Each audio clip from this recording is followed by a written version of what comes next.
اور میں کیوں اس ذات کی پرستش نہ کروں جس نے مجھے پیدا کیا اور اسی کی طرف تم کو لوٹ کر جانا ہے؟ کیا میں اس کو چھوڑ کر اوروں کو معبود بناؤں کہ اگر رحمان مجھے نقصان پہنچانا چاہے تو ان کی سفارش مجھے کچھ بھی فائدہ نہ دے سکے اور نہ وہ مجھے چھڑا ہی سکیں؟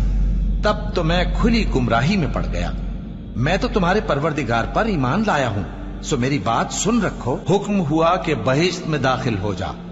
بولا کاش میری قوم کو پتا چل جائے کہ میرے رب نے مجھے بخش دیا اور مجھے عزت والوں میں شامل کیا، اور ہم نے اس کے بعد اس کی قوم پر کوئی لشکر نہیں اتارا اور نہ ہم اتارنے والے تھے۔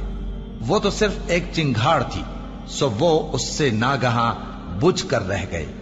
بندوں پر افسوس کہ ان کے پاس جب کوئی پیغمبر آتا تو وہ اس سے تمسخر ضرور کرتے۔ کیا انہوں نے نہیں دیکھا کہ ہم نے ان سے پہلے بہت سے لوگوں کو ہلاک کر دیا تھا؟ اب وہ ان کی طرف لوٹ کر نہیں آئیں گے اور سب کے سب ہمارے روبرو حاضر کیے جائیں گے۔ اور ایک نشانی ان کے لیے زمین مردہ ہے کہ ہم نے اس کو زندہ کیا اور اس میں سے اناج اگایا، پھر یہ اس میں سے کھاتے ہیں، اور اس میں کھجوروں اور انگوروں کے باغ پیدا کیے اور اس میں چشمے جاری کر دیے تاکہ یہ ان باغوں کے پھل کھائیں، اور ان کے ہاتھوں نے تو ان کو نہیں بنایا، تو پھر کیا یہ شکر نہیں کرتے؟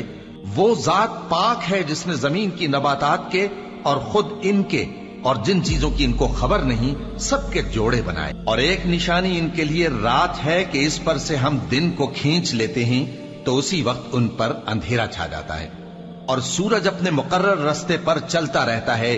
یہ اس غالب و دانا کا مقرر کیا ہوا اندازہ ہے۔ اور چاند کی بھی ہم نے منزلیں مقرر کر دی، یہاں تک کہ گھٹتے گھٹتے کھجور کی پرانی شاخ کی طرح ہو جاتا ہے۔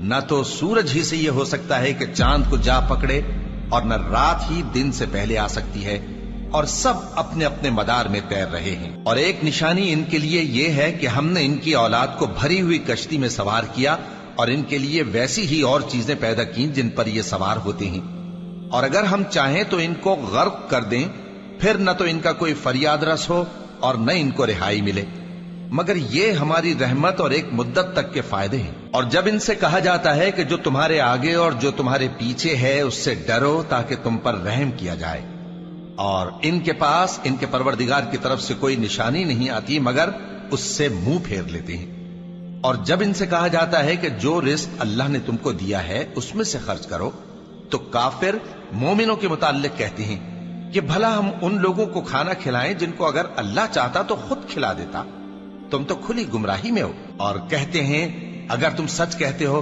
تو بتاؤ یہ وعدہ کب پورا ہوگا؟ یہ تو ایک چنگھاڑ ہی کے منتظر ہیں جو ان کو اس حال میں کہ باہم جھگڑ رہے ہوں گے آ پکڑے گی، پھر نہ تو یہ وصیت ہی کر سکیں گے اور نہ اپنے گھر والوں میں واپس جا سکیں گے۔ اللہ اکبر اللہ